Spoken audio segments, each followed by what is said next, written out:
I thought I was flying to meet a new life, not to find out mine had been erased.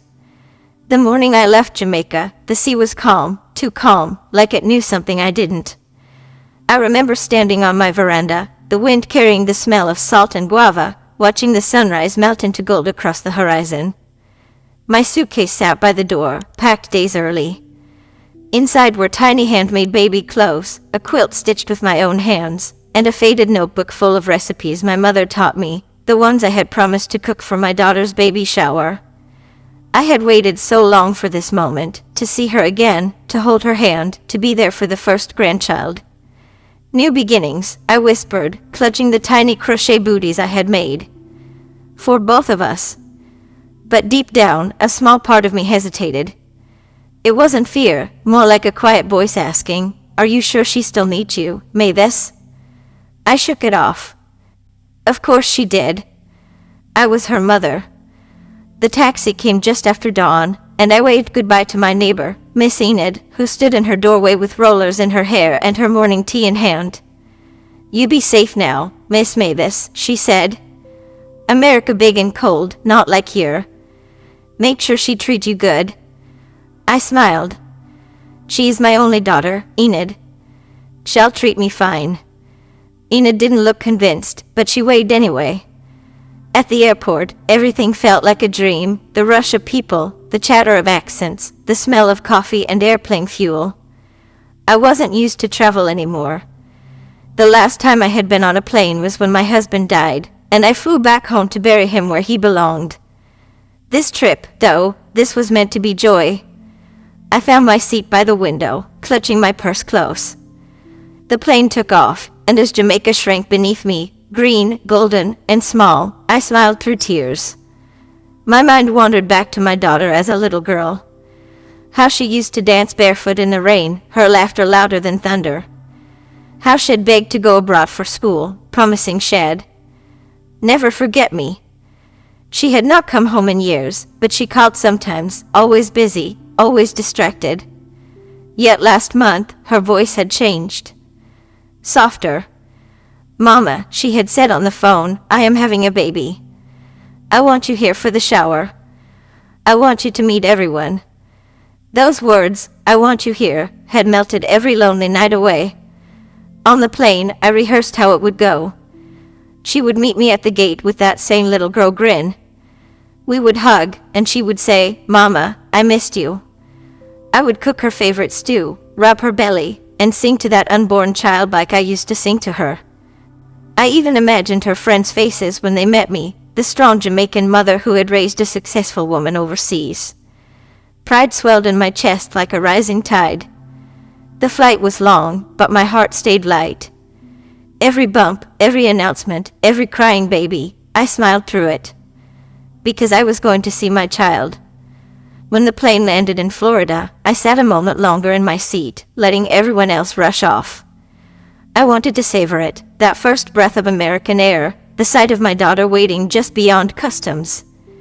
I gathered my things, the quilt, the baby gifts, a little jar of Jamaican honey wrapped carefully in cloves. Everything smelled faintly of home.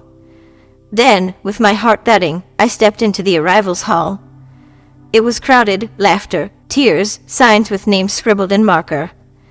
Families running into each other's arms. I scanned every face. My hands trembled around the suitcase handle. Any minute now, she'd appear. But 5 minutes passed. Then 10. Then 30. Still nothing. I tried to calm myself. Maybe she was stuck in traffic. Maybe her phone died. I pulled out my own phone and dialed her number. Once. Twice. 3 times. No answer.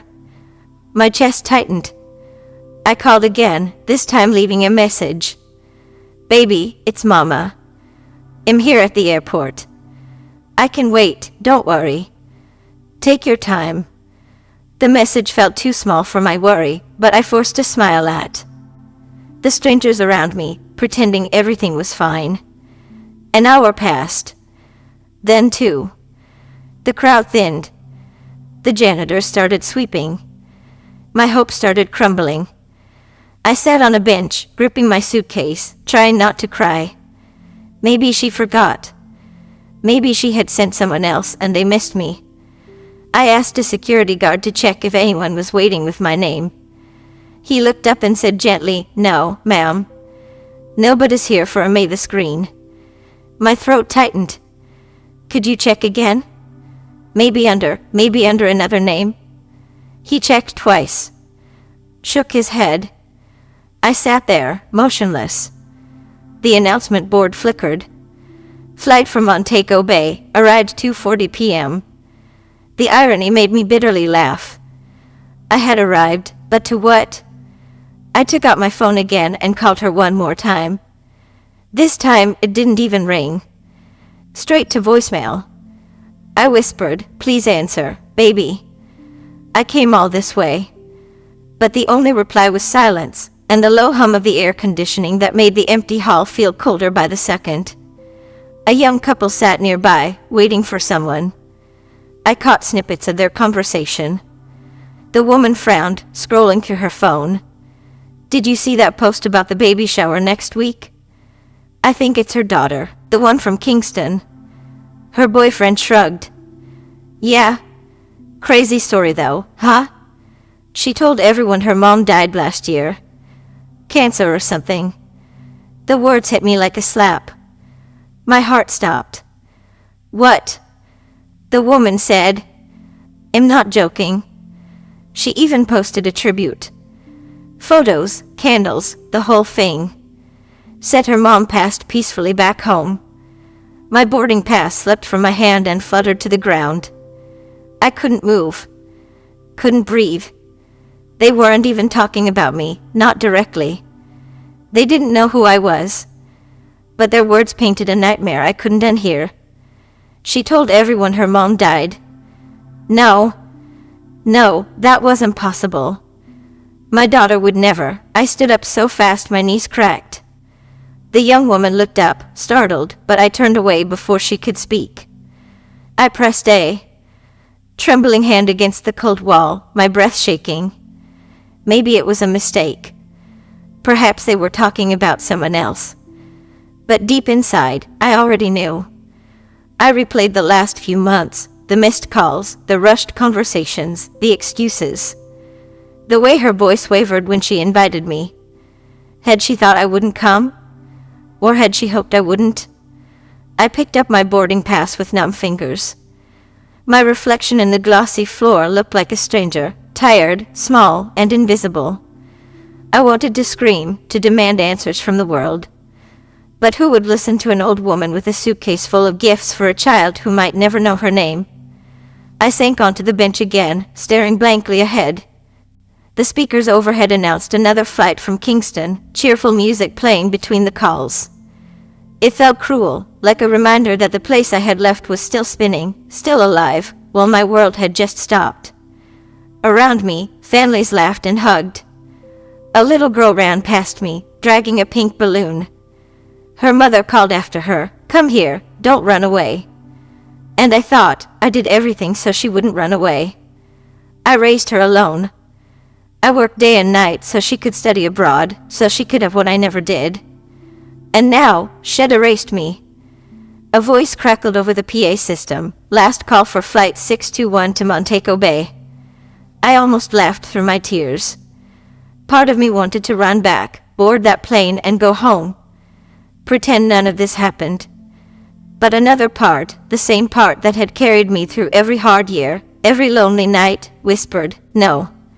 You came here for a reason. Find out why she buried you." The lights above flickered once, and I looked toward the exit doors. Somewhere beyond them, my daughter was living a new life, one where I didn't exist. I pulled my suitcase upright, wiped my eyes, and walked slowly toward the doors. Each step heavier than the last. When I reached the glass panels, I paused, watching the reflection of a woman who wasn't supposed to exist anymore. A faint voice behind me murmured, "Didn't she pass away last year?" Her daughter said so. The words echoed through the terminal like a funeral bell. My boarding pass slipped again. This time, I didn't pick it up. It fluttered to the floor as I stepped into the bright American sunlight, my heart breaking and burning at the same time.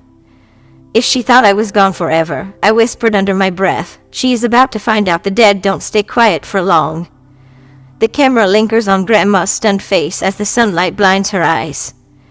Her hand opens slowly, empty, trembling, while the boarding pass drifts away in the breeze. Somewhere far off, a phone rings unanswered. Didn't she pass away last year?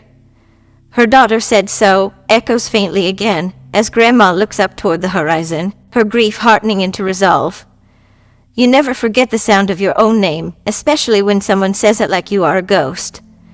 I hadn't planned on walking from the airport to my daughter's neighborhood, but after hours of unanswered calls and no one showing up to fetch me, what choice did I have? The Florida sun pressed hot on my skin, but it was nothing compared to the heat burning in my chest. I pulled my small suitcase down the long suburban street, every house neat, trimmed, and painted in colors too bright for my tired eyes. The scent of barbecue drifted through the air, the kind of smell that could make your heart ache with memories of home. Somewhere close, I could hear laughter. Music. A baby's giggle sound from a speaker, maybe, a recorded one. My heart leapt. That had to be it, the baby shower. My baby's baby. My grandchild. I fixed my scarf, straightened my dress, and whispered under my breath, Lord, let today be peaceful. But something in my stomach twisted, like my spirit knew before my mind did, that peace was nowhere near the street. As I turned the corner, I saw it, pastel balloons tied to a mailbox, pink and gold ribbons, fluttering in the wind. The yard beyond the gate was bursting with color, flowers, cake tables, banners that read Welcome Baby. For a moment, I smiled. It was everything I had imagined on the flight over. My daughter, glowing. Family and friends gathered in joy. The legacy of love continuing. But then, something strange. Every face was familiar, but none turned toward me. My sister's friend from back home was there, laughing loud with a plate of food. My cousin from Miami. Even old Miss Pauline from the church choir. And yet, no one looked for me. No one expected me. I hesitated near the gate, heart pounding. Then, I heard it. A woman said softly, poor thing. Her mother would have been so proud, shame she's gone. The fork in my hand trembled. My ears buzzed. Shame she is gone. They were talking about me.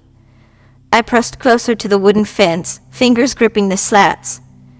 Yeah, another voice added, her mom passed last year, right? I think that's what she told everyone. Such a tragedy. My throat closed. My breath came short. The world tilted under my feet. She told them I was dead. Dead! I leaned my forehead against the fence, eyes shut tight. The air smelled of flowers and frosting and lies. How long had she carried that story? How many people believed it? A little laugh, my daughter's laugh, rang out over the music. I peeked through the fence slat and saw her. My heart clenched. There she was, radiant, dressed in soft cream, her hand resting on her belly. She looked like every dream I had prayed for her, healthy, happy, safe. But her smile wasn't the one I remembered. It was practiced. Cold around the edges. People crowded around her, showering her with gifts and flattery. And every now and then, someone would pat her hand and say something like, "Your mother's watching from heaven." She must have been such a strong woman. She raised you right. Each word was another cut, deeper than the last. And she just nodded, pretending to grieve. Pretending to miss me. My hand shook. I wanted to scream her name, burst through that gate, grab her shoulders and ask, why? Why would you bury me with your lies? But instead, I stayed hidden. Watching. Waiting. Because the way she moved, the way she looked at the guests, I could tell. This wasn't just about shame. Something darker sat behind her smile. The laughter grew louder as the games began. Someone started passing around old photos, a slideshow projected on a white wall. And then, my face appeared. A photo of me in Jamaica, holding her as a child. My smile big and proud, her little hands tangled in my hair. The crowd went silent for a moment, sentimental. And then my cousin said softly, she was a beautiful woman. May her soul rest easy. Tears burned in my eyes. My body shook with silent anger. They were mourning me while I stood outside the fence. I turned away, pressing my palm to my chest to keep my heart from bursting. Inside, someone raised a toast. My daughter lifted her glass high, her voice clear and confident, to my mother, who taught me strength, even though she is not here anymore. I hope I can be half the woman she was. Half the woman I was. She'd erased me, and now she was wearing my memory like a badge of honor. I could almost hear her father's voice in my head, deep and calm. You can't save everyone, Mavis. Some people will burn your bridge, and then ask why you can't visit. My husband had warned me years ago, don't let her run too fast after the world, or she will forget where she came from. I hadn't listened. I stepped back from the fence, wiping my tears, but something inside me hardened. I needed answers. I walked quietly along the side of the yard toward the back, where the kitchen windows were open. From there, I could hear bits of conversation. She said her mom died back home, one woman whispered. But didn't they see her name on a flight manifest the other day? Oh, please. You think the dead take Delta? They laughed. My fists clenched. My suitcase sat. Beside me, the tag still showing Montego Bay. Then, from inside, my daughter's voice again. She was difficult. Always criticizing. Never happy with how I lived. It was easier to let people think she was gone. I just couldn't deal with her drama anymore. Drama. That's what she called the woman who raised her alone, worked 3 jobs, sent her to school abroad. That was the word for sacrifice now, drama. I felt a strange calm wash over me. The kind that comes not before tears, but before action. Because if she thought she could bury me quietly, she was about to learn that the dead don't stay buried when they have unfinished business. As the sun began to set, the music softened and the guests gathered for photos. I watched her pose with her friends, her belly glowing under the soft lights. She looked happy, but her eyes darted nervously around the yard, like she felt something. Like she knew a ghost was watching. Maybe she could feel me there, the mother's shed buried in lies. The wind shifted. The banner above the table fluttered and tore slightly, one word dangling. Baby shower now reads just shower. A strange chill ran through the air. Even the laughter quieted for a heartbeat. And then, it happened. Someone near the back gate whispered my name. Mavis. Heads turned. I froze. My cousin's eyes went wide. She pointed toward me, her fork clattering to the ground. Lord have mercy. And in that instant, the music died. The room, the yard, fell silent. Every face turned toward the fence. My daughter's hand trembled as she held her glass. Her mouth parted in disbelief. Mama, she breathed, voice barely a whisper. I stepped forward, suitcase rolling behind me on the grass. Her friends gasped. One woman crossed herself. Another dropped her phone. Mama, what are you? How? She stammered, taking a step back. Her voice cracked, and the glass in her hand slipped, shattered against the concrete. Red punch splattered across her white dress like blood. For a long moment, no one moved. Only the faint hum of the music in the distance, like the heartbeat of the moment. I looked at her calmly and said, You told them I was dead. But here I am, child. So, what else have you buried? Her daughter stands frozen, glass shards glittering around her feet, the color draining from her face. The guests murmur in confusion and fear.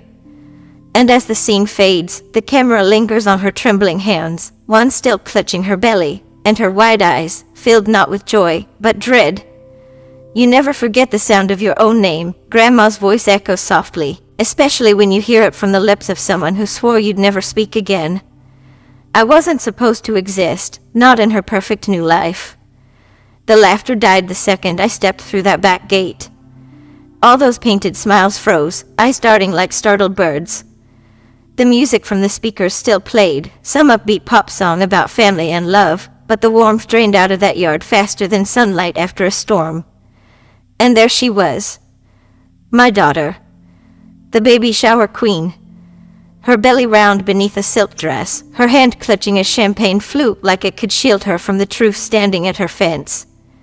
For a heartbeat, nobody moved. Not her husband. Not the friend who had been clapping seconds ago. Only me, suitcase in hand, dust from Jamaica still on my shoes, eyes locked on the child I had once rocked to sleep. She was the first to break. "Mama?" Her voice cracked, half whisper, half curse. Then, louder, "Mama, what are you doing here?" Inside, the air was heavy with perfume and tension. She pulled me into the kitchen, shutting the door so hard the walls trembled. The chatter outside resumed, thin and nervous, like people pretending they hadn't seen a ghost walk in. She paced. "You shouldn't have come." "I told you." "Told me what?" I asked softly. That my ticket wasn't real? That my invitation didn't mean what it said? Her hands trembled, the perfect manicure quivering. "Mama, I didn't think you'd actually come. You don't understand how things are here. It's different." "Different how?" I stepped closer. "Different enough to bury your own mother while she is still breathing?" Her breath caught. "I never said that to hurt you. She faltered, glancing toward the door. "People here wouldn't understand you. The way you talk, the old-fashioned stories, the traditions. I told them you had passed, so they wouldn't ask." There it was. The word again. Past. Like I had been nothing but a season that ended quietly. I looked around that gleaming kitchen, stainless steel, crystal glasses, photos on the wall of her smiling with friends, at beaches, in churches, at holidays I was never invited to. "How long have I been dead, then?" I asked, the question slicing the silence. She flinched. "Mama, please. Don't make this harder." I leaned on the counter, steady. "No, baby. I think you have made it hard enough." Flashbacks flickered like old film reels. The day she left Jamaica. I stood at the airport waving, holding back tears while she'd promised to call every Sunday. She said she had made me proud, that she had never forget her roots. Years passed, fewer calls, shorter letters. Then the visit stopped. The money she sent was enough to keep me from worrying, but it came with no warmth, no words. I remembered sending her boxes of jerk seasoning, guava jam, the recipes her grandmother wrote by hand. She said her friends didn't eat that kind of food. And now, she had erased me altogether. A knock came at the door. A woman's voice, polite, curious. "Everything okay, sweetheart?" My daughter straightened her dress. "Yeah, Aunt Grace, we are fine. Just an old friend." I almost laughed. "Old friend?" When the door closed again, I whispered, "You told them I was your friend?" Her eyes filled with tears. I didn't mean, but I had stopped listening. Because just then, I noticed something, a folder peeking from her handbag on the counter. The edge of a legal seal. My name on it. My pulse quickened. I reached toward it, but she snatched it away. "That's private." "Private?" I said slowly. "It's my name." She backed away, her voice trembling now. "You wouldn't understand. It's about the house. The land back home." My voice turned to steel. "The land your father and I built with our hands." Her silence said everything. Outside, someone called for a toast. Laughter floated through the door again, awkward and forced. Inside, the tension cracked like dry wood. "So that's it," I said. "You didn't just want to hide me. You wanted to claim everything I left behind." She turned away, whispering, "You never needed it, Mama. You'll live fine. I have a child coming." You don't understand the pressure. Pressure? I snapped. Pressure made me cross the ocean alone so you could have this life. She said nothing, eyes darting everywhere but me. For a long time, I stood still, letting the truth sink in. Then, quietly, I said, you buried me for more than pride, didn't you? Her face went pale. Mama, please, not here. But her husband had walked in. And from the look in his eyes, he had heard enough. The party carried on outside, the sound of clinking glasses and hollow laughter muffling the storm building inside that kitchen. He looked at me, confusion twisting his face. What's going on? I looked at my daughter. Tell him. Her lips parted, trembling. It's nothing. Just a misunderstanding. Tell him, I repeated. She dropped her gaze. I told people. Mama was gone. His jaw tightened. Gone? As in, dead. The silence that followed was louder than the music outside. I watched him slowly turn toward me, disbelief flashing across his face. You told people your mother was dead? She started crying. You don't understand. It was just easier that way. Easier than the truth? I asked softly. Her husband looked at her like he didn't know her at all. Then, without another word, he left the room, the sound of the back door opening and closing echoing behind him. The baby shower chatter stuttered again. And I stood there, alive, heart pounding, tears burning my eyes, realizing just how far she had gone to erase me. I reached for my suitcase and whispered, I should go. But as I turned, I saw the folder again, lying where she had dropped it in her panic. It had slipped open. Inside, a property transfer form. My land. My name. The signature was shaky but familiar, mine. Only, I had never signed it. A forgery. I froze. The air left the room like someone had opened a void. She saw the realization in my eyes and whispered, Mama, please. You don't know what you were doing. Oh, I know exactly what I'm doing, I said, clutching the folder. Outside, the guests started singing, a cheerful tune about blessings and family. And inside, the truth was unraveling. She lunged forward, trying to grab it, but I held it tight. You think this paper makes you free? I said. You think pretending I'm gone makes you better? Her voice broke. I just wanted a fresh start. I stepped closer, tears spilling now, anger laced with heartbreak. You don't build a fresh start on a grave, especially one that's still breathing. She backed away, trembling. For a long moment, the two of us just stared, mother and daughter, love and betrayal, life and death tangled between us.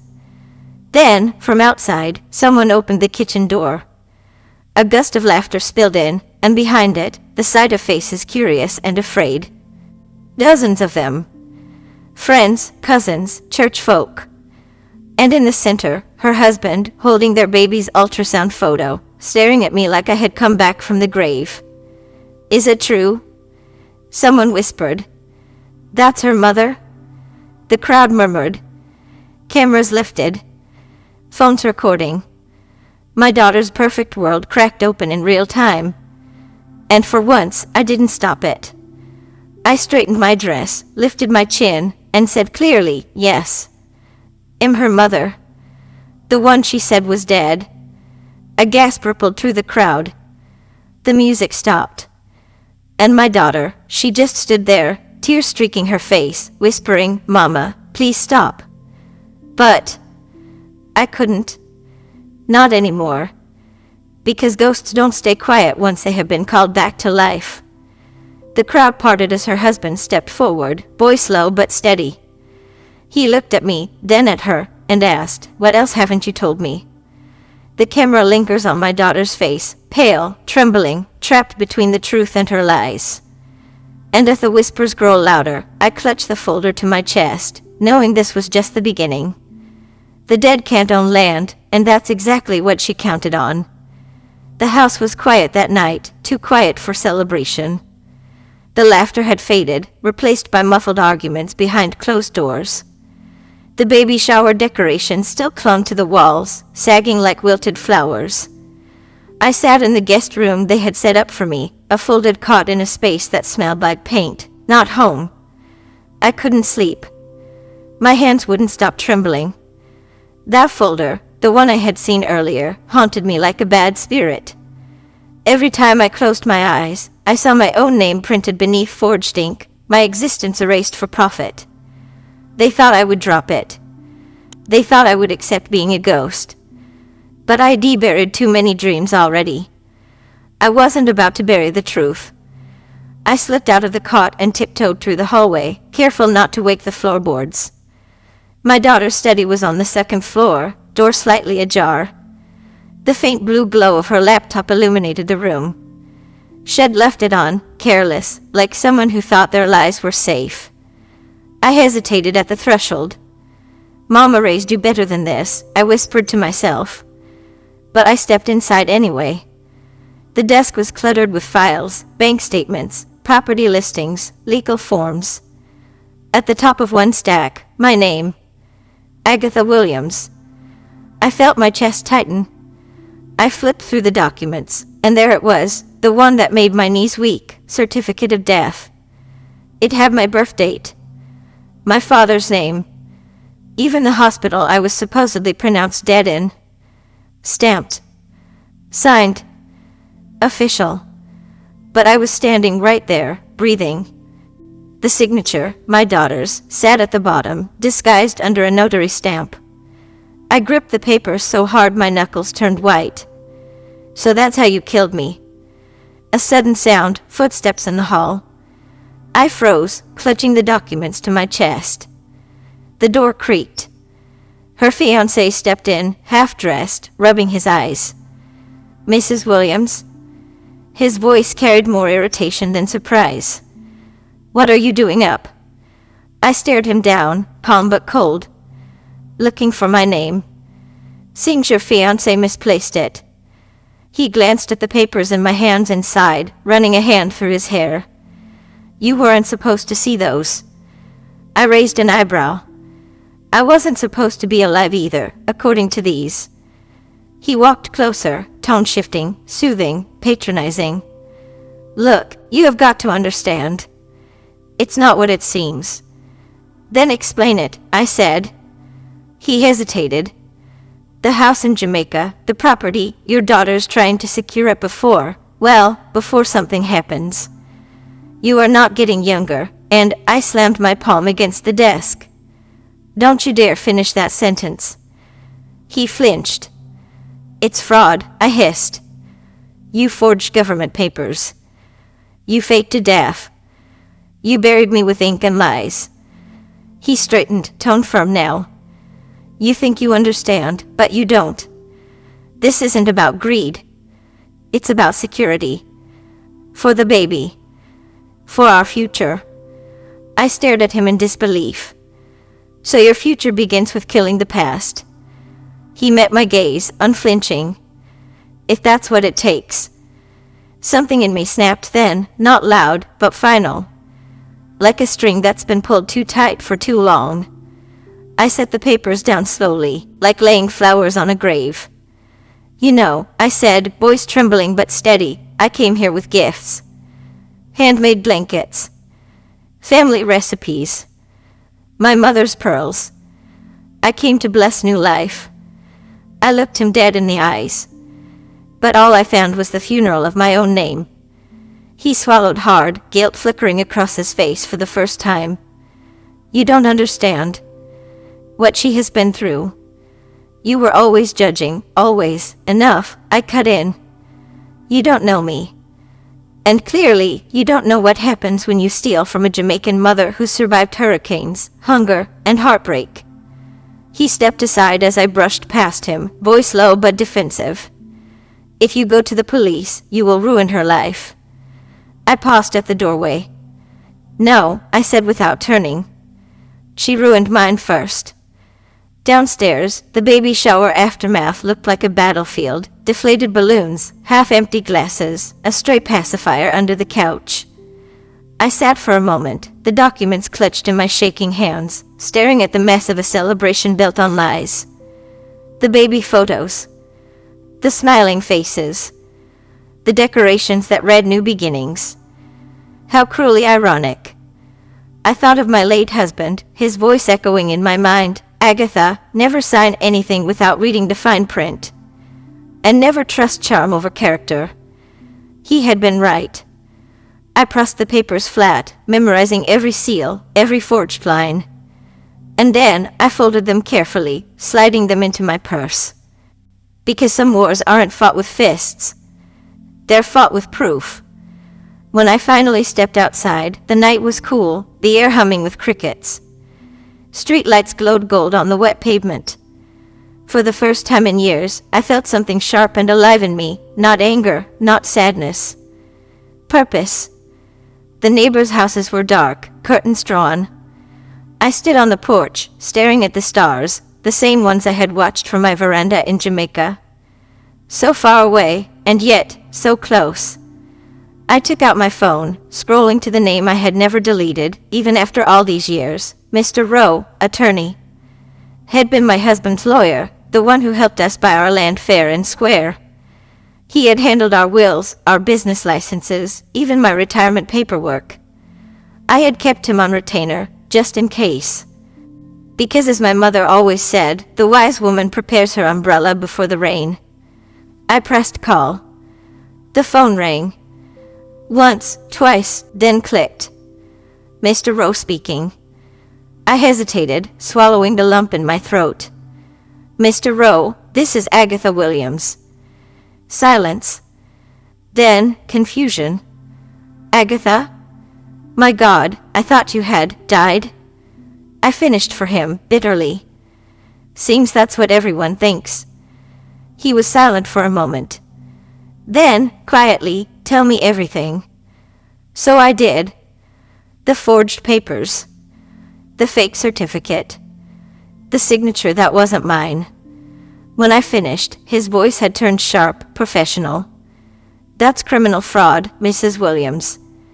You are in danger if they have already filed these documents. I figured as much, I said. But I'm done hiding. I need to know what to do next. First, he said, don't let them know you have called me. Keep those documents safe. We will have someone meet you in the morning. His tone softened. And Agatha, you are not alone. Not anymore. I ended the call, staring out into the quiet street. My daughter's house loomed behind me, all light and glass, a monument to everything she'd traded love for. I felt tears sting my eyes, but I didn't let them fall. Instead, I whispered into the dark, you wanted me gone. But I'm just getting started. I tucked the phone into my coat pocket and started walking down the street, suitcase rolling behind me. As I passed under a flickering streetlight, my phone buzzed again, a message from an unknown number. I opened it. Just 2 words, don't trust him. The wind rustled the trees as I looked back toward the house, one light flickering upstairs, a shadow moving past the window. I stood there for a moment, heart pounding. Then I whispered, almost to myself, time to call the lawyer I never stopped paying. The screen glowed in the dark as I scrolled to a second name, one even my daughter didn't know existed. And with trembling fingers, I hit dial. You can't kill a woman who planned her own return. The sun was rising over the quiet suburbs, painting the sky in bruised purples and golds. I hadn't slept. The documents from my daughter's desk lay neatly in a folder beside me on the motel table, evidence of my death, signed and sealed by the child I gave life to. But this time I wasn't shaking. There's a certain calm that comes after heartbreak, a stillness sharper than anger, heavier than grief. I had crossed oceans for love and been buried by deceit. And now I was ready to rise. When I heard the knock on my motel door, I already knew who it was. Mr. Rowe, I said softly as I opened it. He hadn't changed much since I last saw him, the same salt and pepper hair, the same gold-rimmed glasses sliding down his nose. But his eyes, once kind and patient, were burning now. Agatha, he said, stepping inside. I thought I'd never see you again. You don't know what it means to. I cut him off gently. There's no time for sentiment, Harold. My daughter's been busy rewriting my life story. I need to rewrite it back. He nodded, opening his briefcase. Let's get to work. For hours, the motel room became a war room. He spread out papers across the bed, copies of property deeds, bank statements, notarized letters, and emails he had received over the past year. She sent me notices of your passing, he said grimly. An obituary. Even a digital death certificate with your signature. My voice hardened. Forged. He tapped one of the pages. We can prove it. You have been alive, passport stamps, customs entries, pension withdrawals. And he opened his laptop, these video calls. He clicked play. There I was on the screen, me, smiling at my garden in Jamaica, talking about my breadfruit trees. Dated just 2 months ago. I leaned back, exhaling slowly. That's my proof of life. Harold smiled faintly. And her proof of guilt. But it wasn't enough to expose her quietly. No. I wanted the truth to stand where everyone could see it, in the same place shed light about me. So when Harold asked, how do you want to handle this? I didn't hesitate. I will go where she buried me, I said. And I will rise right there. The next Sunday, the church was packed. My daughter had made herself a fixture there. Front pew, flawless dress, crocodile tears whenever someone mentioned her late mother. She had even helped fund renovations, my money paying for the golden cross behind the pulpit. It made my stomach twist to think that she had spent my legacy to buy herself sainthood. From the back of the church, I could hear her voice, laughing, greeting people. Oh, thank you, Pastor. I know she is watching from heaven. The words dripped with sugar and denim. Harold stood beside me in the vestibule, whispering, Are you sure about this, Agatha? You could press charges quietly. End it in court. I smiled, a slow, knowing smile. Court is for punishment, I said. This is for resurrection.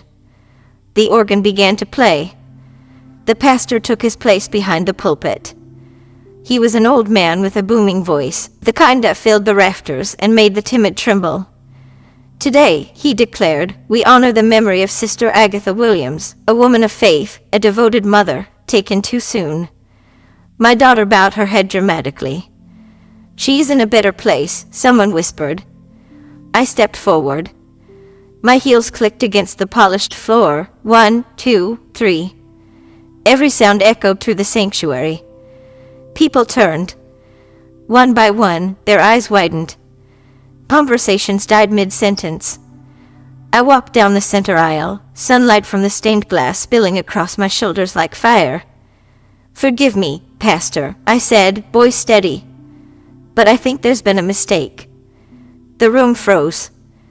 The pastor blinked, his mouth open mid-blessing. But, he stammered, clutching the Bible like a shield. She's supposed to be dead. Gasps rippled through the congregation. Someone dropped a hymnal. My daughter's face drained of color. She stood abruptly, voice shaking. Mama, save your breath, I interrupted. You already gave your speech. I reached into my purse and pulled out the folder, the forged documents, the fake death certificate, the notarized lies. Harold stepped forward, his calm presence commanding attention. For those who don't know, I'm Mrs. Williams' attorney. These are the papers your dear sister filed, claiming her mother was deceased. She transferred her property illegally. The pastor's jaw fell open. The murmuring began, harsh, loud, unholy. My daughter's fiancé tried to stand, but his knees buckled. The church ladies clutched their pearls like relics. And me? I just stood there, alive, unbent, untouchable. My daughter lunged forward, eyes wild. You don't understand. I was trying to protect us. I tilted my head. From what? From truth? From a mother who sacrificed everything to give you more than she ever had? Tears streamed down her face, but there was no remorse in them, only panic. She looked around, desperate for sympathy, for someone to take her side. But the crowd had already turned. Fraud. Deceiver. Poor Mrs. Williams. The words flew like stones. She fell to her knees, whispering, "I'm sorry." I stepped closer, leaning down. "No," I said quietly. "You are sorry you got caught." The pastor cleared his throat, trembling. We must pray for forgiveness." Harold raised a hand. "Forgiveness can wait. The law cannot." He turned to the crowd. "These documents are being submitted to the authorities today. Property fraud, forgery, perjury." My daughter sobbed. "Mama, please," but I had already turned away. I didn't need vengeance. I had vindication. Outside, the air felt new, cleaner somehow. The church doors slammed behind me, but the murmurs followed, echoing like the toll of a bell. Harold placed a steady hand on my shoulder. "You did what most couldn't." I smiled faintly. "I did what mothers always do, cleaned up the mess after the children play with fire." He chuckled softly. "And what now?" I looked toward the horizon, where the sun glowed fierce and orange. "Now, I start living again." He nodded, understanding. "And your property?" "Oh, it's still mine," I said. "Always was. But maybe it's time to build something new. Not just a home, legacy." That afternoon, I went to the notary's office to revalidate every document under my name. My passport, my ID, my estate deeds. Each stamp felt like another heartbeat returning to my body. When the clerk looked up and said, "You are officially back in the system, Mrs. Williams," I smiled and replied, "I never left." By evening, the story had already spread, the resurrection of the woman they had buried on paper. Some said it was divine justice. Others called it a scandal. Me? I just called it truth. Later that night, as I sat in a motel room with a cup of tea, my phone buzzed. A message from an unknown number. "You think you have one. But we were not done. No name. No signature. Just a threat, the echo of fear from those who had tried to erase me." I sipped my tea slowly, smiling at the screen. "Let them come," I murmured. "I have already risen once." The next morning, I walked back into the same church, this time not as a ghost, but as living proof that truth outlives lies. The congregation went silent. The pastor froze mid-sermon, his voice faltering. "But she's supposed to be dead." And I smiled, stepping into the light streaming through the stained glass, my voice calm but commanding. "Then maybe it's time you start believing in resurrection." The crowd gasped. The organist stopped mid-note. My daughter covered her face and wept. And I, the woman they buried on paper, stood tall in the house of God, alive and unafraid. Because you can't kill what refuses to stay silent. They said I was dead, but I was only silent. The church was packed that Sunday morning, bodies pressed shoulder to shoulder, fans waving in the humid air, the choir's hymn vibrating through stained glass. At the front pew sat my daughter, wearing white, her hands clasped in false devotion. The picture of grace. The good woman who had lost her mother too soon. If only they knew her mother was very much alive, and standing at the back of the church, watching. I waited until the preacher's voice began to rise, his sermon reaching its practiced climax.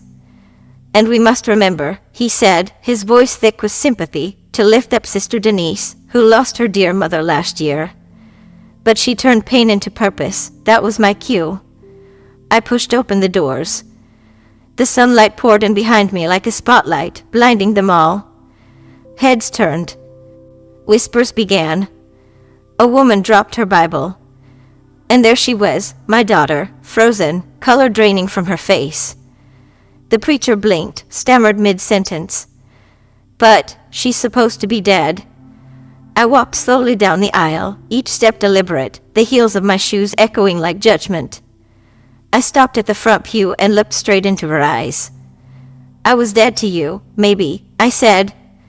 But God wasn't done with me yet. The silence that followed was holy. Then came the murmurs. The congregation buzzed like a beehive. Is that her mother? But she died. She's alive? My daughter rose shakily to her feet. Mama, I can explain, but I raised a hand. No more lies. You buried me once. Let me speak now. From my handbag, I pulled out the folder. Documents neatly bound, stamped, and signed. Proof of life. Proof of deceit. I placed them on the preacher's podium and opened the first page. This, I said, tapping the bold header, is the property deed to my home in Jamaica, the same one my daughter filed under her name, using a forged death certificate. A collective gasp rolled through the crowd. I turned another page. Here, her signature. And here, my own, from the lawyer who has handled my estate for 20 years. I never sold it. Never transferred it. Never died. The preacher looked from the paper to my daughter, his face pale. Sister Denise, is this true? My daughter trembled, her lips parting, but no words came. Her fiancé shifted uneasily beside her, his jaw clenched. Finally, she whispered, I didn't mean for it to go this far. That's the thing about deceit, it never starts big. It starts with a whisper, a convenience, a harmless lie. She didn't mean for it to go this far when she stopped calling. She didn't mean for it to go this far when she told her friends I had passed peacefully. She didn't mean for it to go this far when she signed my name. But now, the whole town knew, and so did the authorities. A murmur of confusion rippled through the pews as two uniformed officers entered quietly from the back. I had filed the report days ago, once my lawyer confirmed everything. The documents had already reached the fraud department. One officer approached the pulpit and said calmly, Ms. Denise Brown, we need to speak with you regarding a case of falsified legal documentation. My daughter burst into tears. Mama, please, I did it for the baby. For our future. You wouldn't understand. I felt something break inside me, but it wasn't anger anymore. It was the last fragile string of love between us, snapping in the open air. You don't fake a funeral for a future, I said quietly. You just bury your soul early. She fell to her knees, sobbing. The congregation didn't know whether to comfort her or look away. After the service, as the police escorted her out, the preacher approached me, his voice trembling. Sister, I don't know what to say. Say the truth, I replied. It's been missing from this pulpit too long. He bowed his head. I turned to leave, the whispers following me like shadows, half pity, half awe. Some reached for my hand, murmuring blessings. Some just stared, unsure if I was flesh or ghost. And in that strange, heavy silence, I realized something. Sometimes you have to die, or let them think you did, just to make people see you were alive all along. That afternoon, I met my lawyer at his office. We finalized the paperwork. The forged property transfer was void. My assets were restored. My daughter's access was revoked. But I didn't stop there. I made new arrangements, ones that no one could twist again. Half my estate went into a trust for children's charities across Jamaica. The other half, I kept. Not out of greed, but as proof that survival is worth something. Before leaving the office, I handed him one last document, a sealed envelope. If anything happens to me, I said, make sure this letter reaches her. He nodded, understanding the unspoken ache beneath my words. Weeks passed. The town still whispered about the resurrected mother, the woman who walked back into her own life. Some said it was divine. Others said it was madness. I didn't care. I went home, truly home this time. Back to the quiet hills, the scent of guava trees, and the sound of waves I had missed for too long. Each morning, I walked to the veranda, brewed my tea, and read the letter I had written to my daughter before sending it. It began simply, you told the world I was dead. But what you didn't know is that I died long before, the first time you stopped calling me Mama. I told her I forgave her, not because she deserved it, but because forgiveness was the only thing that still belonged to me. I wrote, "Blood may betray you, but truth never will. And truth, my child, is the only inheritance I leave behind." A month later, a package arrived. Inside was a small baby blanket, the one I crocheted before leaving for her shower, still untouched, still folded. There was no note, but that was enough. Maybe guilt had found its way in. Maybe redemption had started whispering to her like it once did to me. Either way, I smiled. Because life has a way of setting its own balance, sometimes quietly, sometimes publicly, but always completely. The camera fades back to the church, empty now, the candles flickering low. On the pulpit lies the folder I left behind. A single page is visible, my signature above the words "property restored." A soft voiceover, Grandma's, carries the last line. "She buried my name for greed, but I made sure my story outlived her lie." The organ hums faintly in the background. The doors close. And the world finally knows, the woman they called dead never stopped living. She buried my name for greed, but I made sure my story outlived her lie.